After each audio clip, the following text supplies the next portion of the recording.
দুইটাই তো ক্যান্সেল, তাই না? এটা আলটিমেটলি আনসারটা পেলাম 0। বুঝে গেছে? জি ম্যাম। এরপরে আসি এইভাবে আমরা an ক্যালকুলেট করব। তোমাদের এখানে বুঝতে হবে, বারবার কিন্তু আমি একই কথা বলছি, অঙ্ক করার ক্ষেত্রে তোমরা প্রতিবারই মাথায় রাখবে যে আমার ক্যালকুলেশন কিন্তু একদম সেম। শুধু ফাংশনটা যদি x হয় তাহলে তার ইন্টিগ্রেশন x স্কয়ার হবে, ফাংশন যদি 1 হয় তার ইন্টিগ্রেশনটা হবে x, ফাংশন যদি cos nx হয় তার ইন্টিগ্রেশন হবে sin nx বাই n, ফাংশনটা যদি sin nx হয় তার ইন্টিগ্রেশন হবে minus cos nx by n। এই ফর্মুলাগুলো আমি গতদিনের লেকচারে লিখে দিয়েছি, আশা করি সেখান থেকে তোমরা শিখবে। আর এগুলো খুবই এলিমেন্টারি ফর্মুলা, এবং শুধু এই ফর্মুলাগুলো ইউজ করা, আর হচ্ছে ইউভি যদি থাকে সেই ইউভি এর ফর্মুলা ইউজ করা। গতদিনের লেকচারে যেহেতু আমি একদম ফর্মুলা লিখে ডিটেইলস ক্যালকুলেশন করেছি, এখানে কিন্তু আমি ডিটেইলসটা করি নাই। এই ডিটেইলস অংশটা তোমরা করবে, হয় সেগুলোকে জিরো দেখাবে, যেমনটা আমি গতদিনের লেকচারে দেখিয়েছি। সেটা দেখালে কিন্তু তোমাদের প্রবলেমে কোনো ধরনের কনফিউশন থাকবে না। ঠিক আছে? জি ম্যাম। এখন আমরা চলে আসলাম এই পাইটা, আর এই পাইটা ক্যান্সেল হয়ে গেল, সামনে একটা মাইনাস সাইন, এটা মাইনাসই রাখলাম, আর -1 to the power n divided by n, এটা হলো b এর মান।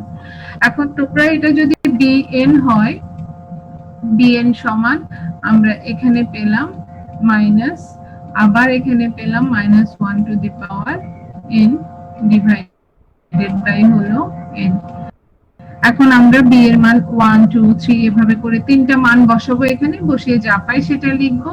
আর an এর ক্ষেত্রে আমরা কিন্তু আবার এখানে 1 বসাবো, 1 বসালে এখানে পাবো 2/পাই -2/পাই। যখন 2 বসাবো তখন এটা পাবো 0, যখন 3 বসাবো তখন আবার পাবো -2/3 স্কয়ার পাই। এই মানগুলো বসিয়ে আমরা একদম গিভেন যে ফাংশনটা আছে এই ফাংশনে বসিয়ে দিব।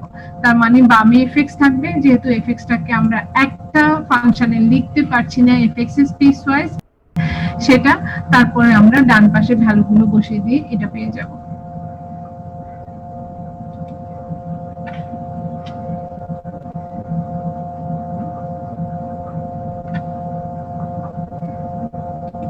এখন আমাদের এই অঙ্কটাতে বোধহয় আরো একটা অংশ দিয়েছে, আর দেয় নাই? আচ্ছা, শুধু ফুরিয়ার সিরিজ লিখতে বলেছে, তাহলে এখানে শেষ। ফুরিয়ার সিরিজের আমরা আনসার পেয়ে গেলাম। আমি আরেকটা অঙ্ক এখানে শর্ট ফর্মে একটু দেখাই, কারণ এই ক্যালকুলেশনটা এখন আমরা বুঝতে পারবো কিভাবে সিরিজ লিখতে হবে। কিন্তু সিরিজ পাওয়ার পরে সেই সিরিজ থেকে যে কিছু একটা ডিডিউস করা, মানে সেই রেজাল্ট থেকে তুমি বের করো, সেটা বের করতে হয়, সেটা আমরা দেখব। তো সিরিজ কিভাবে পাবো? fx সমান a নট বের করব, an বের করব, bn বের করব, এক্স্যাক্টলি সেম অ্যাজ প্রিভিয়াস। এখানে কোনো ধরনের চেঞ্জ নাই, আগের মতো করেই আমরা সিরিজটা বের করে নেব। ধরো এই সিরিজটা তুমি পেলে এখানে, এখানে এসে তুমি এই সিরিজটা পেয়ে গেলে। এখন তোমাকে যেটা ক্যালকুলেট করতে বলেছে সেই ক্যালকুলেশনটা হচ্ছে একটা জিনিস ডিডিউস করতে হবে, 1/1 square plus 1/3 square plus 1/5 square equal to 5 square by 8। তার মানে 1 3 5 বিজোড়গুলো পাচ্ছ। রেজাল্ট থেকে কিভাবে এই বিজোড়গুলো আমরা পাবো সেটা একটু দেখি। এই হলো আমাদের রেজাল্টটা, যেটা ফুরিয়ার সিরিজে আমরা পেয়েছিলাম। এই হলো আমাদের ফুরিয়ার সিরিজটা।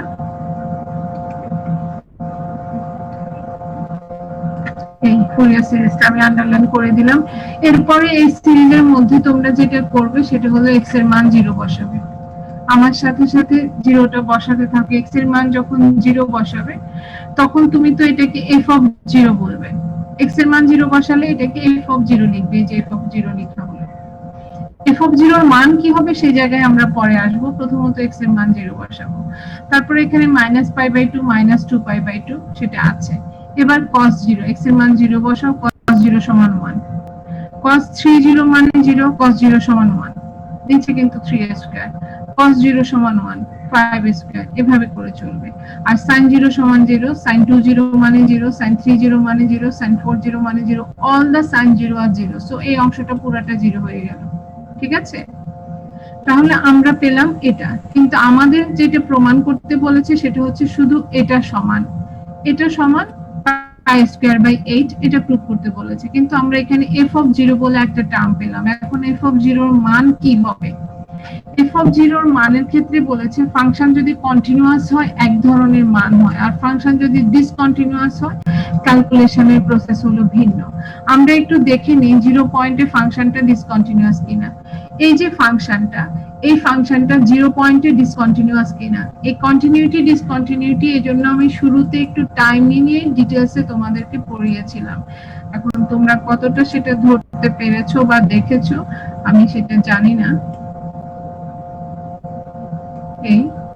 এখানে বললো যে তোমার এক্স এর মানটা হবে মাইনাস পাই থেকে যদি 0 হয় সেটা ধরো মাইনাস পাই হবে, আর যদি 0 থেকে পাই হয় সেটা হলো এক্স হবে। তাহলে এইদিকে হবে এটা এক্স এরকম, আর এটা হলো মাইনাস পাই থেকে 0। মাইনাস পাই যদি আমরা এখান থেকে এদিকে ধরো এটা 0, এটা হলো 0 থেকে এটা হলো পাই বললাম, আর এটা হলো মাইনাস পাই বললাম। তাহলে আমরা এই লাইন বরাবর ভ্যালুটা পেয়ে যাব। এই হলো আমাদের ফাংশনটা। এখন আমাদের ফাংশনটা 0 তে ডিসকন্টিনিউয়াস কিনা আমরা সেটা দেখছি। সেখানে আমরা দেখতে পাচ্ছি যে 0 এর জন্য এখানে কিন্তু লেস সাইন আছে। এই লেস সাইন মানে কিন্তু ফাংশনাল ভ্যালুটা 0 তে আছে কি নেই? ম্যাম নেই। তার মানে এখানে কিন্তু 0 তে ফাংশনাল ভ্যালুটা নেই। আবার যদি আমি এইখান থেকে দেখি 0, সেখানেও কিন্তু 0 তে ফাংশনাল ভ্যালুটা নেই। যদি 0 তে ফাংশনাল ভ্যালু না থাকে তাহলে 0, এটা তো একটা 0 পয়েন্টে ডিসকন্টিনিউয়াস ফাংশন। অন্য পয়েন্টে কিন্তু ফাংশনটা কন্টিনিউয়াস, বাট 0 পয়েন্টে ফাংশনটা কিন্তু ডিসকন্টিনিউয়াস। এখন ডিসকন্টিনিউয়াস যদি ফাংশন হয়, ডিসকন্টিনিউয়াস ফাংশনের ক্ষেত্রে ফাংশনাল ভ্যালু ক্যালকুলেট করার জন্য একটা ডিফারেন্ট ওয়ে আছে। সেই ওয়েটা হচ্ছে ফাংশনটা 0 মাইনাস 0 বলতে এখানে বোঝানো হয়েছে 0 এর চেয়ে ছোট। এটা কিন্তু আমি তোমাদেরকে অনেক করে এক্সপ্লেনেশন দিয়েছিলাম। 0 এর চেয়ে ছোট মানে বাম দিক থেকে যখন আসবে, বাম দিক থেকে এদিক থেকে যখন আসবে 0 এর চেয়ে ছোট, এখানে যখন এসে পৌঁছাবে তখন কি হবে? তখন তো মাইনাস পাই হবে। এটা কোশ্চেনে বলেছে, 0 তে ডিফাইন করা নেই, কিন্তু 0 এর চেয়ে ছোটর জন্য কি বলেছে? মাইনাস পাই। আবার 0 এর চেয়ে বড়, তার জন্য আমরা কত পাবো? এটা যদি এদিকে হয় 0 এর চেয়ে যদি আমরা বড় বসাই কিন্তু 0 খুব কাছাকাছি, তাহলে কিন্তু আমরা এখানে যদি বলি 0 বসালে কত পাবো? 0 বসালে 0 পাবে। আর 0 পয়েন্ট সামথিং যদি আমরা বসাই সেক্ষেত্রে আমরা কত পাবো? অ্যাপ্রক্সিমেটলি 0 পাবো, যেটাকে 0 ধরে নেওয়া হয়েছে। তাহলে আমরা এফ অফ 0 বের করার নিয়ম হচ্ছে বাম দিক থেকে ভ্যালুটা কত আসলো, এটা হলো বাম দিক থেকে, প্লাস ডান দিক থেকে কত আসলো, দুটোর যোগফলের এভারেজ। এই যে দুটোকে যোগ করে 2 দিয়ে ভাগ করা মানে হলো এভারেজ। তাহলে বাম দিকের ভ্যালু প্লাস ডান দিকের ভ্যালু ডিভাইডেড বাই 2। তো বাম দিকের ভ্যালু আমরা পেলাম -5 আর ডান দিকের ভ্যালু পেলাম 0। এই ভ্যালু দুটো যখন আমরা বসালাম বাই 2, তখন আমরা পেলাম -π/2। তাহলে আমি এই জায়গা থেকে তোমাদেরকে বলবো যে তোমরা এইভাবে লিখো, তাহলে সেটা বুঝতে পারবে যে বাম দিকের ভ্যালুটা পেয়েছো -π আর ডান দিকের ভ্যালুটা পেয়েছো 0। এই দুটোকে যখন আমরা এভারেজ করলাম তখন কিন্তু এইভাবে আমরা -π/2 পেলাম। তার মানে f of 0 এর মান পেলাম -π/2। সো এই জায়গায় ইকুয়েশন 3 এ f of 0 এর জায়গায় আমরা বসিয়ে দিব -π/2। এই -π/2 বসিয়ে এটাকে আমরা এই পাশে নিয়ে আসব। এই ক্যালকুলেশনটা এখানে দেখানো হয়নি।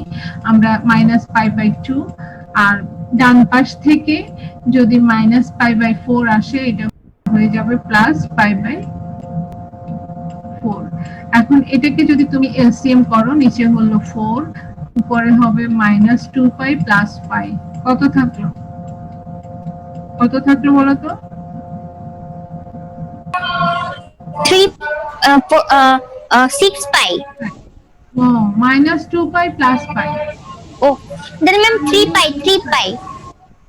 3 কেন হলো? একটা তো মাইনাস আর একটা তো প্লাস। ও জি ম্যাম, সরি ম্যাম, পাই হবে। হ্যাঁ -পাই হবে, যেহেতু বড়টার আগে মাইনাস সাইন আছে। মাইনাস আছে, হ্যাঁ। -π ডিভাইডেড বাই 4। সো এটা হয়ে গেল -π ডিভাইডেড বাই 4। এবার ডান পাশ থেকে 2πটাকে বামে পাঠিয়ে দাও। দুই দিকে মাইনাস সাইন। এখন তোমরা দেখো বামে তোমরা পেলে এটা যখন চলে আসলো, তারপর তোমরা পেলে -π/4 ইকুয়াল টু ডানে হলো -2/π। ঠিক আছে, আর থার্ড ব্র্যাকেটে যা আছে তা থাকবে, সেটা আমাদের প্রমাণের অংশ, সেটা রাখবে। এখন তুমি মাইনাস দুই পাশে ক্যান্সেল করে দাও। এবার এই 2টাকে এ পাশে পাঠিয়ে দাও, কত হবে? 2 আর গুণ হয়ে কত হবে? 8 8। π/8 পাইটাকে এ পাশে পাঠিয়ে দাও, পাই আর পাই গুণ হয়ে কত আর হবে? π স্কয়ার। আর ডানে থার্ড ব্র্যাকেটে যে অংশটা আছে এই অংশটা লিখবে, প্রুফ হয়ে গেল। এই যে প্রুফ।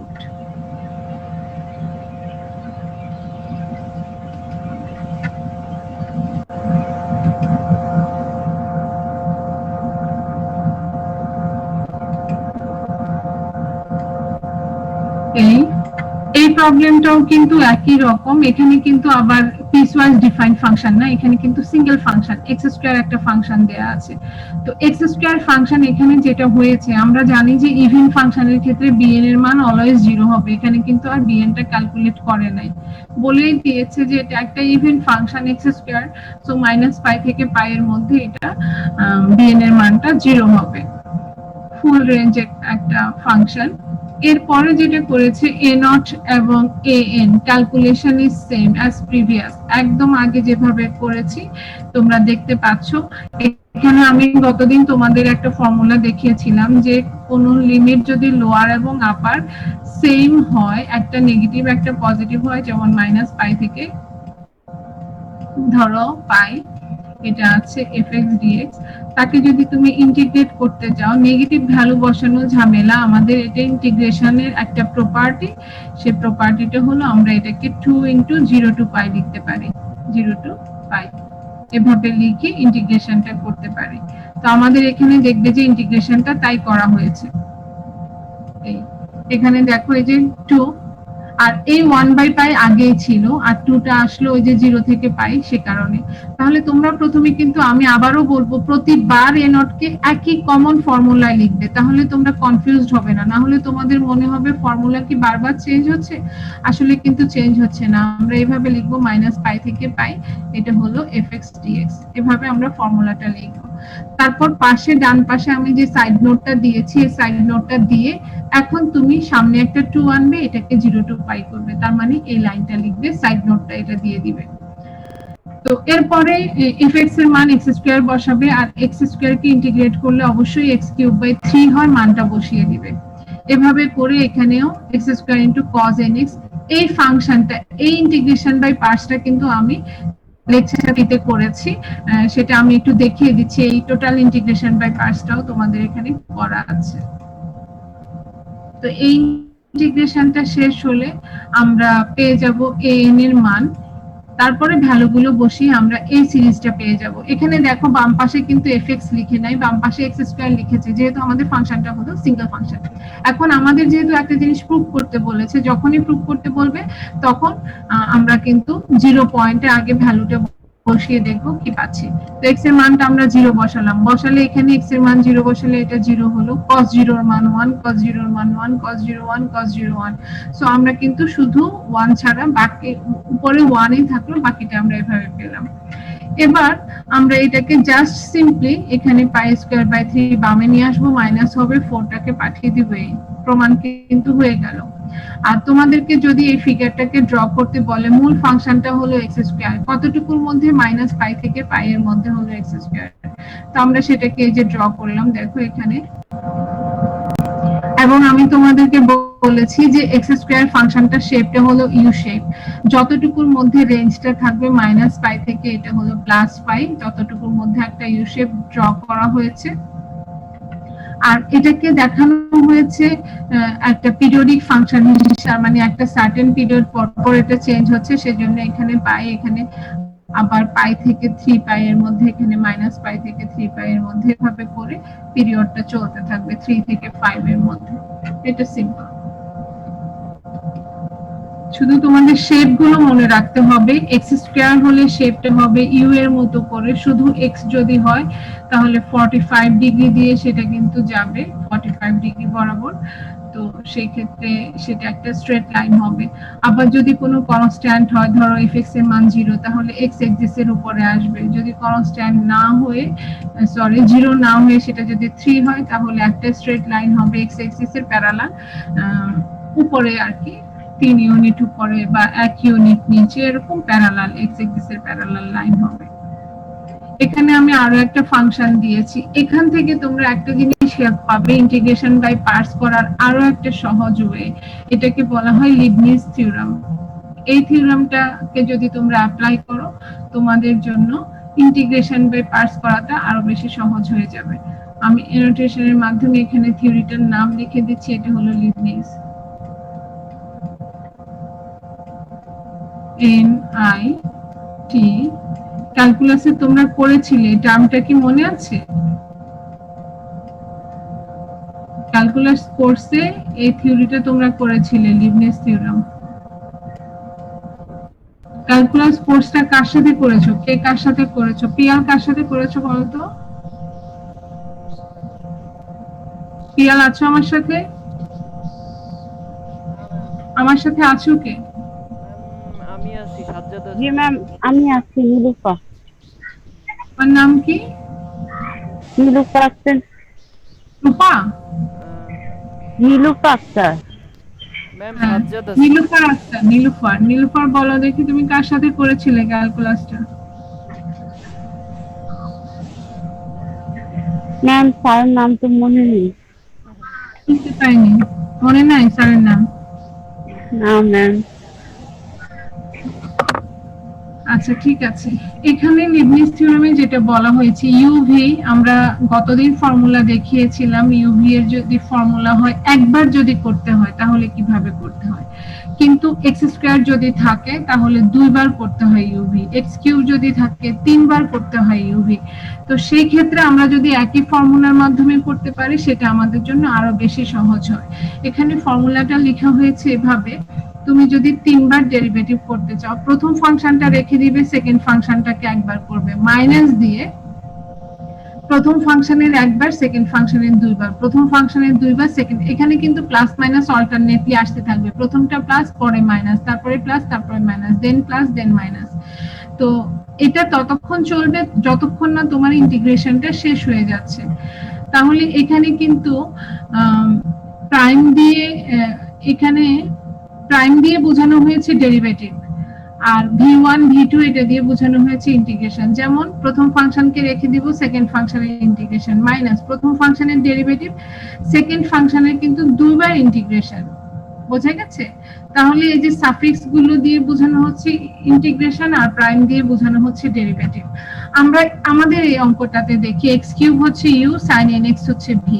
তাহলে এখানে দেখো ইউটাকে রেখে দিল, আর ভিটা কি করলো, একবার ইন্টিগ্রেট করলো। cos nx এর ইন্টিগ্রেশন, সরি sin nx এর ইন্টিগ্রেশন হলো minus cos nx by n, এখানে কিন্তু একটা মাইনাস সাইন হবে।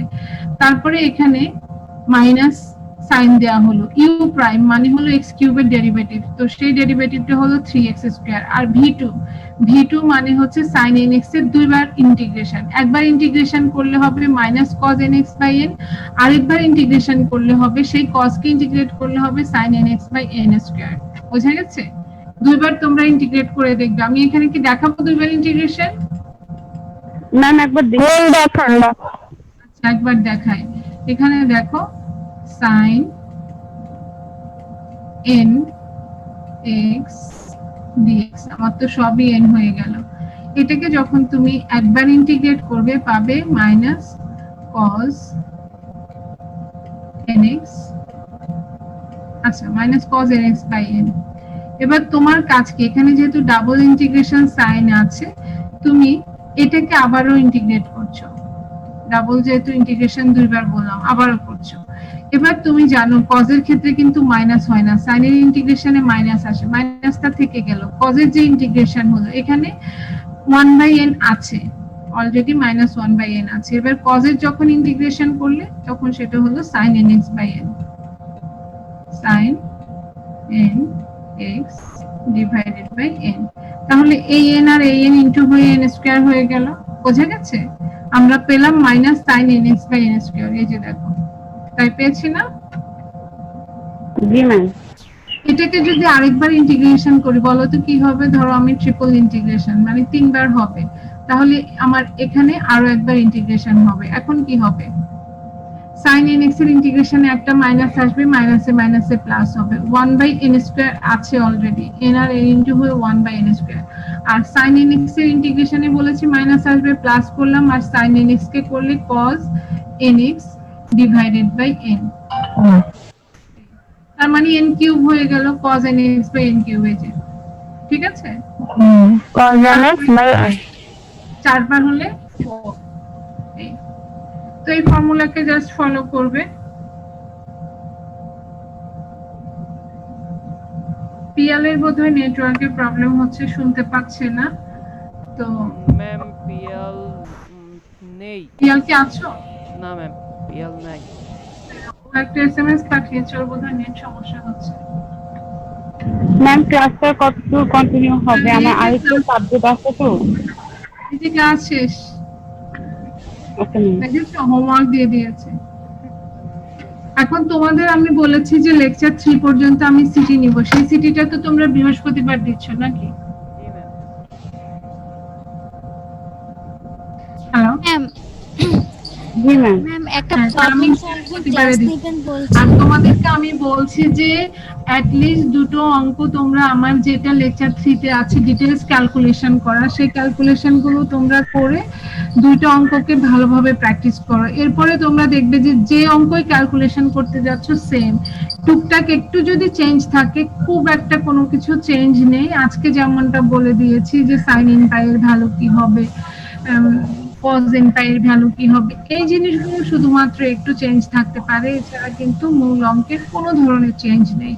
এবং দুইটা অঙ্ক যদি তোমরা মাথায় ক্যারি করতে পারো, দুইটা অঙ্ক হচ্ছে, একটা হচ্ছে টেম্পোরারি বেসিসে ক্যারি করলা, তার মানে একটা অঙ্ক তোমাকে লাইটলি মাথায় বসালো, আরেকটা যখন করলে তখন তুমি কনফার্ম হলে, কনফার্মেশনের জন্য দুটো। এরপর তোমরা দেখবে যে বাকি অঙ্কগুলো এক্স্যাক্টলি সেম। কোনো ফাংশনকে যদি আমি চেঞ্জও করে দিই এফএক্স কে, দেখবে যে তোমরা ইজিলি সেটাকে ক্যালকুলেট করতে পারছো। ধরো এফএক্স সমান আমি এক্স দিয়ে করিয়েছি, আমি দিলাম মাইনাস এক্স বা এক্স স্কয়ার, তুমি কিন্তু করতে পারবে যদি তুমি দুটো অঙ্ক ভালোভাবে বুঝে করে নাও। ঠিক আছে, তাহলে আজকে এই পর্যন্ত থাকুন। Okay ma'am. ঠিক আছে, থ্যাংক ইউ ভেরি মাচ। আসসালামু আলাইকুম।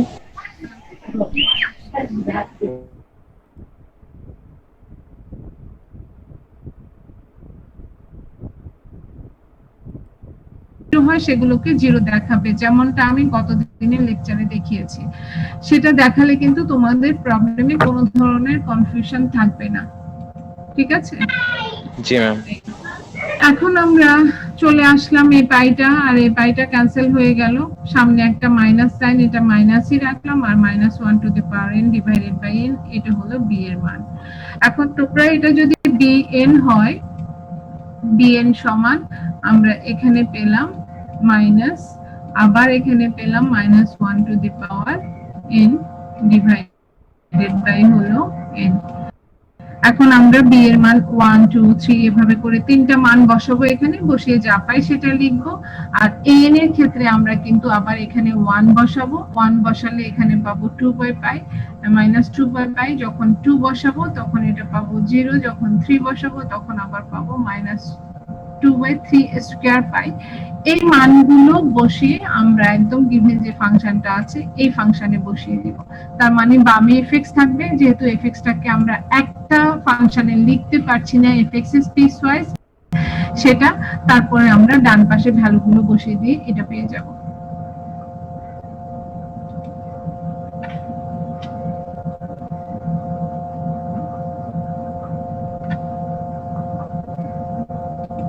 এখন আমাদের এই অঙ্কটাতে বোধহয় আরো একটা অংশ দিয়েছে, আর দেয় নাই। আচ্ছা, শুধু ফুরিয়ার সিরিজ লিখতে বলেছে, তাহলে এখানেই শেষ। ফুরিয়ার সিরিজের আমরা আনসার পেয়ে গেলাম। আমি আরেকটা অঙ্ক এখানে শর্ট ফর্মে একটু দেখাই, কারণ এই ক্যালকুলেশনটা এখন আমরা বুঝতে পারবো কিভাবে সিরিজ লিখতে হবে। কিন্তু সিরিজ পাওয়ার পরে সেই সিরিজ থেকে যে কিছু একটা ডিডিউস করা মানে সেই রেজাল্ট থেকে তুমি বের করো, সেটা বের করতে হয়, সেটা আমরা দেখব। তো সিরিজ কিভাবে পাবো? এফএক্স সমান এ নট বের করব, এন বের করব, বিএন বের করব, এক্স্যাক্টলি সেম অ্যাজ প্রিভিয়াস। এখানে কোনো ধরনের চেঞ্জ নাই, আগের মতো করেই আমরা সিরিজটা বের করে নেব। ধরো এই সিরিজটা তুমি পেলে এখানে, এখানে এসে তুমি এই সিরিজটা পেয়ে গেলে। এখন তোমাকে যেটা ক্যালকুলেট করতে বলেছে সেই ক্যালকুলেশনটা হচ্ছে একটা জিনিস ডিডিউস করতে হবে 1/1 square plus 1/3 square plus 1/5 square equal to 5 square by 8। তার মানে 1 3 5 বিজোড়গুলো পাচ্ছ। রেজাল্ট থেকে কিভাবে এই বিজোড়গুলো আমরা পাবো সেটা একটু দেখি। এই হলো আমাদের রেজাল্টটা, যেটা ফুরিয়ার সিরিজে আমরা পেয়েছিলাম। এই হলো আমাদের ফুরিয়ার সিরিজটা।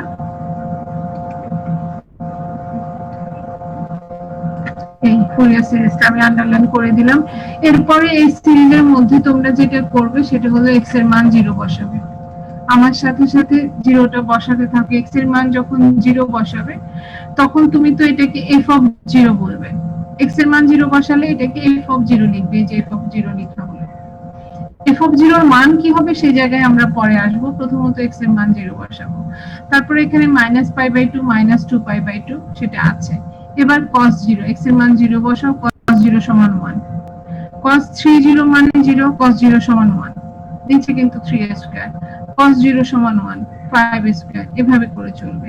আর sin 0 সমান 0, sin 20 মানে 0, sin 30 মানে 0, sin 40 মানে 0, all the sin 0 are 0, so এই অংশটা পুরোটা 0 হয়ে গেল।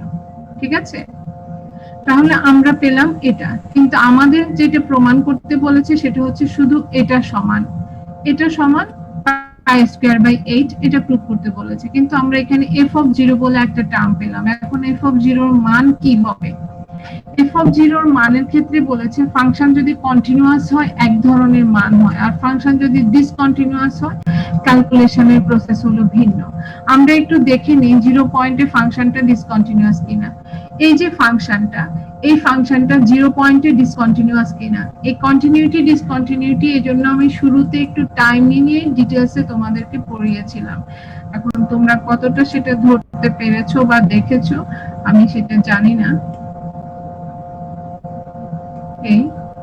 এখানে বললো যে তোমার x এর মানটা হবে -π থেকে যদি 0 হয় সেটা ধরো -π হবে, আর যদি 0 থেকে π হয় সেটা হলো x হবে।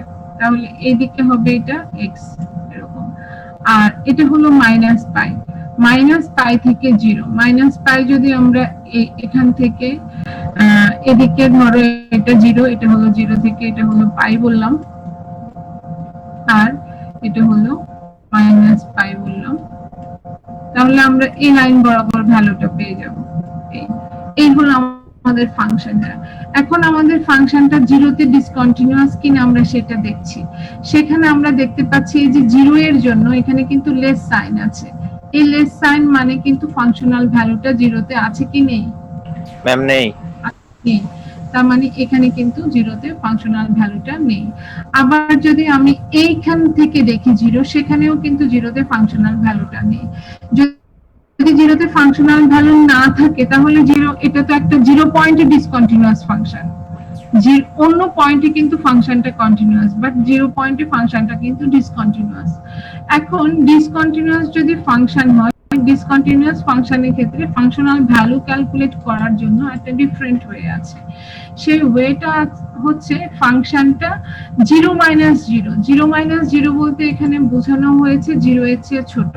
এটা কিন্তু আমি তোমাদেরকে অনেক করে এক্সপ্লেনেশন দিয়েছিলাম। 0 এর চেয়ে ছোট মানে বাম দিক থেকে যখন আসবে, বাম দিক থেকে এদিক থেকে যখন আসবে 0 এর চেয়ে ছোট, এখানে যখন এসে পৌঁছাবে তখন কি হবে? তখন তো -π হবে। এটা কোশ্চেনে বলেছে 0 তে ডিফাইন করা নেই, কিন্তু 0 এর চেয়ে ছোটের জন্য কি বলেছে? -π। আবার 0 এর চেয়ে বড় তার জন্য আমরা কত পাবো? এটা যদি এদিকে হয় 0 এর চেয়ে যদি আমরা বড় বসাই কিন্তু 0 এর খুব কাছাকাছি, তাহলে কিন্তু আমরা এখানে যদি বলি 0 বসালে কত পাবো? 0 বসালে 0 পাবে। আর 0 পয়েন্ট সামথিং যদি আমরা বসাই সেক্ষেত্রে আমরা কত পাবো? অ্যাপ্রক্সিমেটলি 0 পাবো, যেটাকে 0 ধরে নেওয়া হয়েছে। তাহলে আমরা এফ অফ 0 বের করার নিয়ম হচ্ছে বাম দিক থেকে ভ্যালুটা কত আসলো, এটা হলো বাম দিক থেকে, প্লাস ডান দিক থেকে কত আসলো, দুটোর যোগফলের এভারেজ। এই যে দুটোকে যোগ করে 2 দিয়ে ভাগ করা মানে হলো এভারেজ। তাহলে বাম দিকের ভ্যালু প্লাস ডান দিকের ভ্যালু ডিভাইডেড বাই 2। তো বাম দিকের ভ্যালু আমরা পেলাম -5 আর ডান দিকের ভ্যালু পেলাম 0। এই ভ্যালু দুটো যখন আমরা বসালাম বাই 2, তখন আমরা পেলাম -5/2। তাহলে আমি এই জায়গা থেকে তোমাদেরকে বলবো যে তোমরা এইভাবে লিখো, তাহলে সেটা বুঝতে পারবে যে বাম দিকের ভ্যালুটা পেয়েছো -5 আর ডান দিকের ভ্যালুটা পেয়েছো 0। এই দুটোকে যখন আমরা এভারেজ করলাম তখন কিন্তু এইভাবে আমরা -5/2 পেলাম। তার মানে f of 0 এর মান পেলাম -5/2। সো এই জায়গায় ইকুয়েশন 3 এ f of 0 এর জায়গায় আমরা বসিয়ে দিব -5/2। এই -5/2 বসিয়ে এটাকে আমরা এই পাশে নিয়ে আসবো। এই ক্যালকুলেশনটা এখানে দেখানো হয়নি। আমরা -5/2 আর ডান পাশ থেকে যদি -5/4 আসে, এটা হয়ে যাবে +5/4। এখন এটাকে যদি তুমি এলসিএম করো, নিচে হলো 4, উপরে হবে -2π + π। কত থাকলো বলো তো? 6 pi. ও -2π + π। Oh, then ma'am 3 pi. 3 কেন হলো? একটা তো মাইনাস আর একটা তো প্লাস। Oh, জি ম্যাম, সরি ম্যাম, pi হবে। হ্যাঁ, -π হবে, যেহেতু বড়টার আগে মাইনাস সাইন আছে। মাইনাস আছে, হ্যাঁ। -π ডিভাইডেড বাই 4। সো এটা হয়ে গেল -π ডিভাইডেড বাই 4। এবার ডান পাশ থেকে 2πটাকে বামে পাঠিয়ে দাও, দুই দিকে মাইনাস সাইন। এখন তোমরা দেখো বামে তোমরা পেলে এটা যখন চলে আসলো, তারপর তোমরা পেলে -π/4 ইকুয়াল টু ডানে হলো -2/π। ঠিক আছে? আর থার্ড ব্র্যাকেটে যা আছে তা থাকবে, সেটা আমাদের প্রমাণের অংশ, সেটা রাখবে। এখন তুমি মাইনাস দুই পাশে ক্যান্সেল করে দাও। এবার এই 2টাকে এই পাশে পাঠিয়ে দাও, কত হবে? 2 আর গুণ হয়ে কত হবে? 8 pi/8। পাইটাকে এই পাশে পাঠিয়ে দাও, পাই আর পাই গুণ হয়ে কত হবে? pi square. আর ডানে থার্ড ব্র্যাকেটে যে অংশটা আছে এই অংশটা লিখবে, প্রুফ হয়ে গেল। এই যে প্রুফড।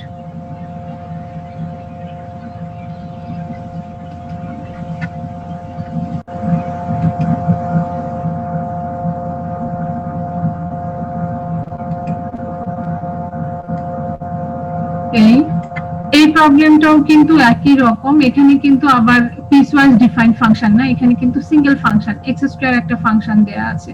তো x² ফাংশন এখানে যেটা হয়েছে, আমরা জানি যে ইভেন ফাংশনের ক্ষেত্রে bn এর মান অলওয়েজ 0 হবে। এখানে কিন্তু আর bn টা ক্যালকুলেট করে নাই, বলেই দিয়েছে যে এটা একটা ইভেন ফাংশন x²। সো -π থেকে π এর মধ্যে এটা bn এর মানটা 0 হবে। ফুল রেঞ্জ একটা ফাংশন।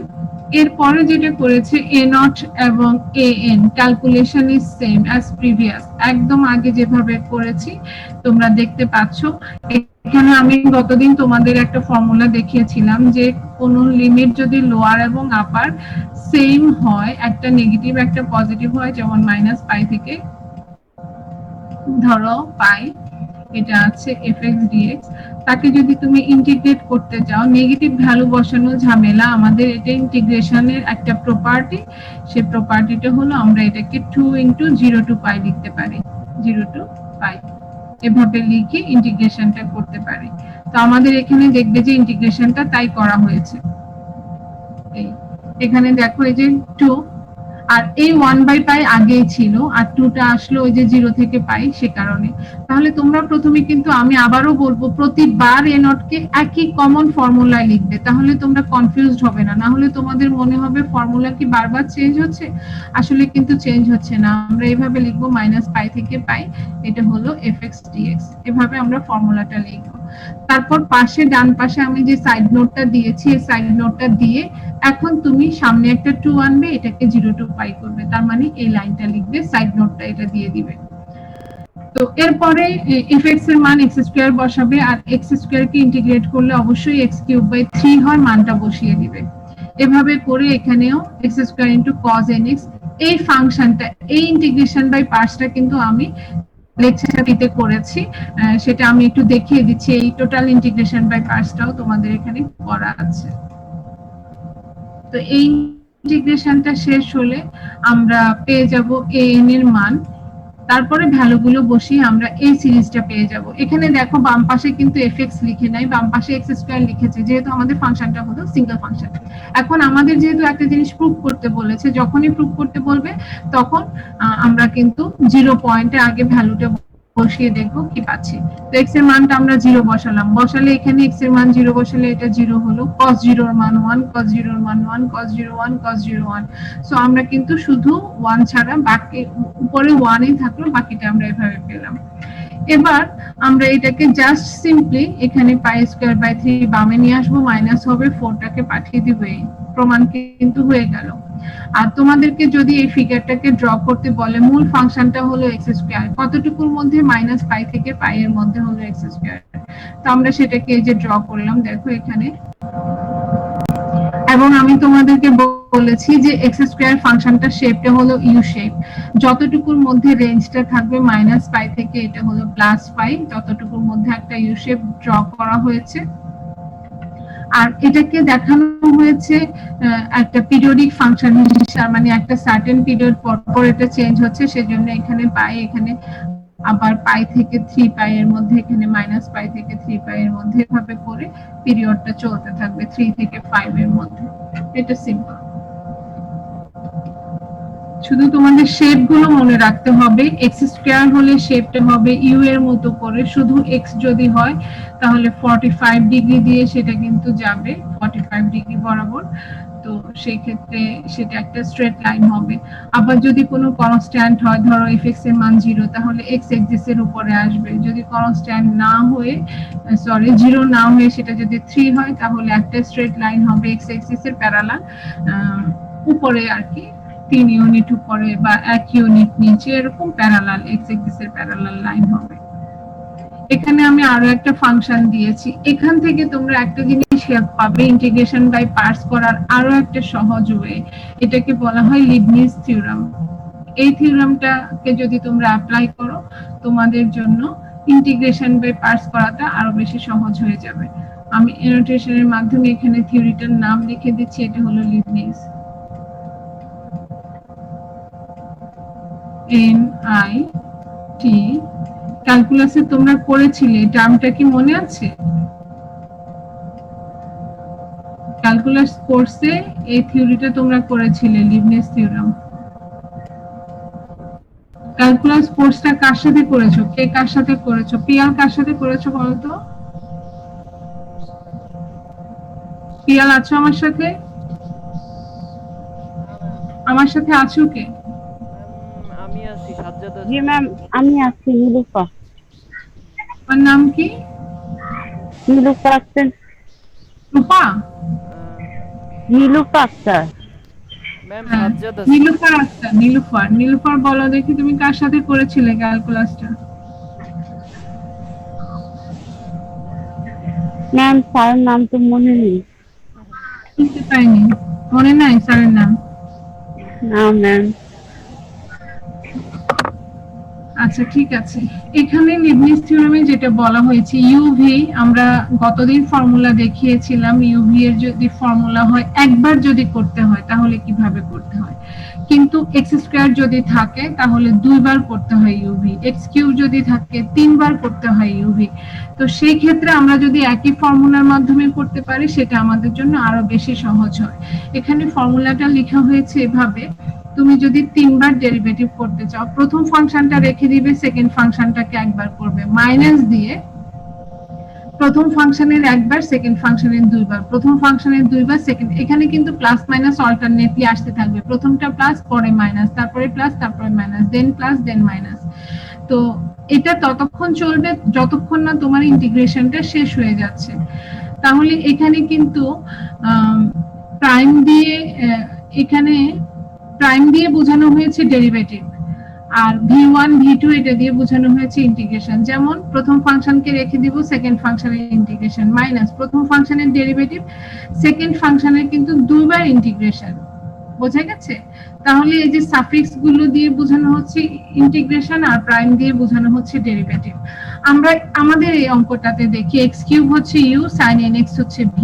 তাহলে এখানে দেখো ইউটাকে রেখে দিল আর ভিটা কি করলো, একবার ইন্টিগ্রেট করলো। cos nx এর ইন্টিগ্রেশন সরি sin nx এর ইন্টিগ্রেশন হলো minus cos nx by n, এখানে কিন্তু একটা মাইনাস সাইন হবে।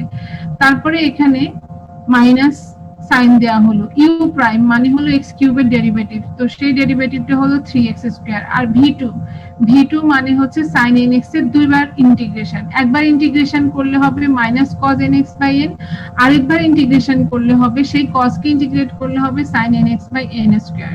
বোঝা গেছে? দুইবার তোমরা ইন্টিগ্রেট করে দেখবে। আমি এখানে কি দেখাবো দুইবার ইন্টিগ্রেশন? ম্যাম একবার দেখুন। দেখান না। আচ্ছা একবার দেখাই। এখানে দেখো sin n x dx, আমার তো সবই n হয়ে গেল। এটাকে যখন তুমি একবার ইন্টিগ্রেট করবে পাবে মাইনাস cos nx, আচ্ছা minus cos nx by n। এবার তোমার কাজ কি, এখানে যেহেতু ডাবল ইন্টিগ্রেশন সাইন আছে তুমি এটাকে আবারও ইন্টিগ্রেট করছো, ডাবল যেহেতু ইন্টিগ্রেশন দুইবার বললাম আবারও করছো। এবার তুমি জানো cos এর ক্ষেত্রে কিন্তু মাইনাস হয় না, sin এর ইন্টিগ্রেশনে মাইনাস আসে, মাইনাসটা থেকে গেল। cos এর যে ইন্টিগ্রেশন হলো এখানে 1/n আছে অলরেডি, মাইনাস 1/n আছে। এবার cos এর যখন ইন্টিগ্রেশন করলে তখন সেটা হলো sin nx by n, sin nx divided by n। তাহলে এই n আর এই n ইনটু হয়ে n স্কয়ার হয়ে গেল। বোঝা গেছে? আমরা পেলাম minus sin nx by n square. এই যে দেখো, তাই পেয়েছি না? জি ম্যাম। এটাকে যদি আরেকবার ইন্টিগ্রেশন করি বলো তো কি হবে? ধরো আমি ট্রিপল ইন্টিগ্রেশন মানে তিনবার হবে, তাহলে আমার এখানে আরো একবার ইন্টিগ্রেশন হবে। এখন কি হবে? sin nx এর ইন্টিগ্রেশনে একটা মাইনাস আসবে, মাইনাসে মাইনাসে প্লাস হবে, 1/n স্কয়ার আছে অলরেডি, n আর n ইনটু হয়ে 1/n স্কয়ার। আর sin nx এর ইন্টিগ্রেশনে বলেছি মাইনাস আসবে, প্লাস করলাম, আর sin nx কে করলে cos nx divided by n, তার মানে n কিউব হয়ে গেল cos nx by n cube. এই যে ঠিক আছে, cos nx বাই n। চারবার হলে 4। তো এই ফর্মুলাকে জাস্ট ফলো করবে। পিএল এর বোধহয় নেটওয়ার্কের প্রবলেম হচ্ছে, শুনতে পাচ্ছে না। তো ম্যাম পিএল নেই। পিএল কি আছো? না ম্যাম পিএল নাই। একটা এসএমএস পাঠিয়েছে, ওর বোধহয় নেট সমস্যা হচ্ছে। ম্যাম ক্লাসটা কতদূর কন্টিনিউ হবে? আমার আরেকটু সাবজেক্ট আছে তো। এই যে ক্লাস শেষ, ওকে ম্যাম। দেখেছো হোমওয়ার্ক দিয়ে দিয়েছে। এখন তোমাদের আমি বলেছি যে লেকচার 3 পর্যন্ত আমি সিটি নিব, সেই সিটিটা তো তোমরা বৃহস্পতিবার দিচ্ছ নাকি? জি ম্যাম। হ্যালো ম্যাম জি ম্যাম। ম্যাম একটা হ্যাঁ, আমি পাবলিক সার্ভিস ক্লাস দিচ্ছি। নেবেন আর বলছেন। তোমাদেরকে আমি বলছি যে অ্যাটলিস্ট দুটো অঙ্ক তোমরা আমার যেটা লেকচার 3 তে আছে ডিটেইলস ক্যালকুলেশন করা, সেই ক্যালকুলেশন গুলো তোমরা করে দুটো অঙ্ককে ভালোভাবে প্র্যাকটিস করো। এরপরে তোমরা দেখবে যে যে অঙ্কই ক্যালকুলেশন করতে যাচ্ছ সেম, টুকটাক একটু যদি চেঞ্জ থাকে, খুব একটা কোনো কিছু চেঞ্জ নেই। আজকে যেমনটা বলে দিয়েছি যে সাইন ইন পাই এর ভ্যালু কি হবে, cos n পাই এর ভ্যালু কি হবে, এই জিনিসগুলো শুধুমাত্র একটু চেঞ্জ থাকতে পারে, এছাড়া কিন্তু মূল অঙ্কের কোনো ধরনের চেঞ্জ নেই। এবং দুইটা অঙ্ক যদি তোমরা মাথায় ক্যারি করতে পারো, দুইটা অঙ্ক হচ্ছে, একটা হচ্ছে টেম্পোরারি বেসিসে ক্যারি করলা, তার মানে একটা অঙ্ক তোমাকে লাইটলি মাথায় বসালো, আরেকটা যখন করলে তখন তুমি কনফার্ম হলে, কনফার্মেশনের জন্য দুটো। এরপর তোমরা দেখবে যে বাকি অঙ্কগুলো এক্স্যাক্টলি সেম, কোনো ফাংশনকে যদি আমি চেঞ্জও করে দিই এফএক্স কে, দেখবে যে তোমরা ইজিলি সেটাকে ক্যালকুলেট করতে পারছো। ধরো এফএক্স সমান আমি এক্স দিয়ে করিয়েছি, আমি দিলাম মাইনাস এক্স বা এক্স স্কয়ার, তুমি কিন্তু করতে পারবে যদি তুমি দুটো অঙ্ক ভালোভাবে বুঝে করে নাও। ঠিক আছে, তাহলে আজকে এই পর্যন্ত থাকুন। Okay ma'am. ঠিক আছে, থ্যাংক ইউ ভেরি মাচ। আসসালামু আলাইকুম।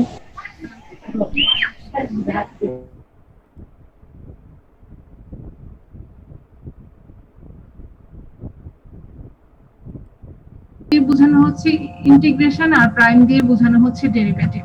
আমরা আমাদের এই অঙ্কটাতে দেখি x কিউব হচ্ছে u sin nx হচ্ছে v, তাহলে এখানে দেখো ইউটাকে রেখে দিল আর ভিটা কি করলো, একবার ইন্টিগ্রেট করলো। cos nx এর ইন্টিগ্রেশন, সরি sin nx এর ইন্টিগ্রেশন হলো minus cos nx by n, এখানে কিন্তু একটা মাইনাস সাইন হবে। তারপরে এখানে মাইনাস সাইন দেয়া হলো, u প্রাইম মানে হলো x কিউবের ডেরিভেটিভ, তো সেই ডেরিভেটিভটা হলো 3x স্কয়ার। আর v2 মানে হচ্ছে sin nx এর দুইবার ইন্টিগ্রেশন, একবার ইন্টিগ্রেশন করলে হবে minus cos nx by n, আরেকবার ইন্টিগ্রেশন করলে হবে সেই cos কে ইন্টিগ্রেট করলে হবে sin nx by n square. বোঝা গেছে? দুইবার তোমরা ইন্টিগ্রেট করে দেখবে। আমি এখানে কি দেখাবো দুইবার ইন্টিগ্রেশন? ম্যাম একবার দেখান। আচ্ছা একবার দেখাই। এখানে দেখো sin n x dx, আমার তো সবই n হয়ে গেল। এটাকে যখন তুমি একবার ইন্টিগ্রেট করবে পাবে মাইনাস cos nx, আচ্ছা minus cos nx by n। এবার তোমার কাজ কি, এখানে যেহেতু ডাবল ইন্টিগ্রেশন সাইন আছে, তুমি এটাকে আবারও ইন্টিগ্রেট করছো, ডাবল যেহেতু ইন্টিগ্রেশন দুইবার বললাম আবারও করছো। এবার তুমি জানো cos এর ক্ষেত্রে কিন্তু মাইনাস হয় না, sin এর ইন্টিগ্রেশনে মাইনাস আসে, মাইনাসটা থেকে গেল। cos এর যে ইন্টিগ্রেশন হলো এখানে 1/n আছে, অলরেডি মাইনাস 1/n আছে। এবার cos এর যখন ইন্টিগ্রেশন করলে তখন সেটা হলো sin nx by n, sin nx divided by n। তাহলে এই n আর এই n ইনটু হয়ে n স্কয়ার হয়ে গেল। বোঝা গেছে? আমরা পেলাম minus sin nx by n square. এই যে দেখো, তাই পেয়েছি না? জি ম্যাম। এটাকে যদি আরেকবার ইন্টিগ্রেশন করি বলো তো কি হবে? ধরো আমি ট্রিপল ইন্টিগ্রেশন মানে তিনবার হবে, তাহলে আমার এখানে আরো একবার ইন্টিগ্রেশন হবে। এখন কি হবে? sin nx এর ইন্টিগ্রেশনে একটা মাইনাস আসবে, মাইনাসে মাইনাসে প্লাস হবে, 1/n স্কয়ার আছে অলরেডি, n আর n ইনটু হয়ে 1/n স্কয়ার। আর sin nx এর ইন্টিগ্রেশনে বলেছি মাইনাস আসবে, প্লাস করলাম, আর sin nx কে করলে cos nx divided by n, তার মানে n কিউব হয়ে গেল, cos nx by n cube. এই যে ঠিক আছে, cos nx বাই চারবার হলে 4। তো এই ফর্মুলাকে জাস্ট ফলো করবে। পিএল এর বোধহয় নেটওয়ার্কের প্রবলেম হচ্ছে, শুনতে পাচ্ছে না। তো ম্যাম পিএল নেই। পিএল কি আছো? না ম্যাম পিএল নাই। একটা এসএমএস পাঠিয়েছে, ওর বোধহয় নেট সমস্যা হচ্ছে। ম্যাম ক্লাসটা কতদূর কন্টিনিউ হবে? আমার আরেকটা সাবজেক্ট আছে তো। এই যে ক্লাস শেষ, ওকে ম্যাম। দেখেছো হোমওয়ার্ক দিয়ে দিয়েছে। এখন তোমাদের আমি বলেছি যে লেকচার 3 পর্যন্ত আমি সিটি নিব, সেই সিটিটা তো তোমরা বৃহস্পতিবার দিচ্ছ নাকি? জি ম্যাম। হ্যালো জি ম্যাম। ম্যাম একটা হ্যাঁ, প্রবলেম আমি সলভিং প্রতিবারে ক্লাস দিই। নিবেন বলছি। আর তোমাদেরকে আমি বলছি যে অ্যাট লিস্ট দুটো অঙ্ক তোমরা আমার যেটা লেকচার 3 তে আছে ডিটেইলস ক্যালকুলেশন করা, সেই ক্যালকুলেশন গুলো তোমরা করে দুটো অঙ্ককে ভালোভাবে প্র্যাকটিস করো। এরপরে তোমরা দেখবে যে যে অঙ্কই ক্যালকুলেশন করতে যাচ্ছ সেম, টুকটাক একটু যদি চেঞ্জ থাকে, খুব একটা কোনো কিছু চেঞ্জ নেই। আজকে যেমনটা বলে দিয়েছি যে সাইন ইন পাই এর ভ্যালু কি হবে, cos n পাই এর ভ্যালু কি হবে, এই জিনিসগুলো শুধুমাত্র একটু চেঞ্জ থাকতে পারে, এছাড়া কিন্তু মূল অঙ্কের কোনো ধরনের চেঞ্জ নেই। এবং দুইটা অঙ্ক যদি তোমরা মাথায় ক্যারি করতে পারো, দুইটা অঙ্ক হচ্ছে, একটা হচ্ছে টেম্পোরারি বেসিসে ক্যারি করলা, তার মানে একটা অঙ্ক তোমাকে লাইটলি মাথায় বসালো, আরেকটা যখন করলে তখন তুমি কনফার্ম হলে, কনফার্মেশনের জন্য দুটো। এরপর তোমরা দেখবে যে বাকি অঙ্কগুলো এক্স্যাক্টলি সেম, কোনো ফাংশনকে যদি আমি চেঞ্জও করে দিই এফএক্স কে, দেখবে যে তোমরা ইজিলি সেটাকে ক্যালকুলেট করতে পারছো। ধরো এফএক্স সমান আমি এক্স দিয়ে করিয়েছি, আমি দিলাম মাইনাস এক্স বা এক্স স্কয়ার, তুমি কিন্তু করতে পারবে যদি তুমি দুটো অঙ্ক ভালোভাবে বুঝে করে নাও। ঠিক আছে, তাহলে আজকে এই পর্যন্ত থাকুন। Okay ma'am. ঠিক আছে, থ্যাংক ইউ ভেরি মাচ। আসসালামু আলাইকুম।